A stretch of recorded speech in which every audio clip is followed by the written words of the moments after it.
Les grains de café cultivés dans les collines du Rwanda ont longtemps été destinés à être exportés loin du continent africain, en Europe ou aux États-Unis.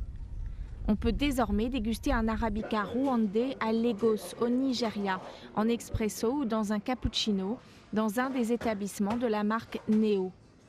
Le Nigérian Ngozi Dossier a eu l'idée de créer une chaîne de café 100% africaine à destination des Africains et en a fait son principal argument de vente. Néo en Tswana, la langue du Botswana, ça veut dire cadeau. Et bien sûr, ça veut aussi dire nouveau en latin. Il s'agit d'une nouvelle approche du café où nous, en tant qu'Africains, nous buvons le café que nous produisons, qui nous a été donné en cadeau, au lieu de l'exporter et d'importer des cafés de qualité inférieure. Le Rwandais Kaitana Bosco, passionné de café, est venu de Kigali pour former des Nigérians à l'art du cappuccino. Au Nigeria, comme dans la plupart des pays d'Afrique, la consommation de café est une habitude de vie récente, importée par les Africains qui ont étudié ou travaillé à l'étranger.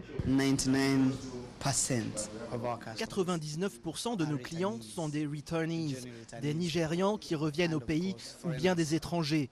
Ce sont des gens qui ont eu l'opportunité de voyager dans des pays occidentaux, en Europe.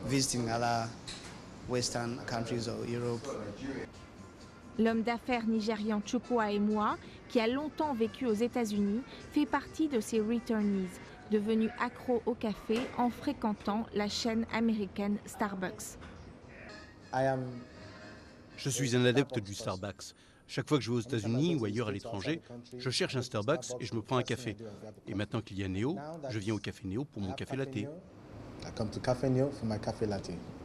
Pour l'instant, Neo compte 3 branches à Lagos et une à Kigali, au Rwanda. Mais la chaîne se rêve déjà en Starbucks africain, avec des cafés dans toutes les grandes capitales du continent.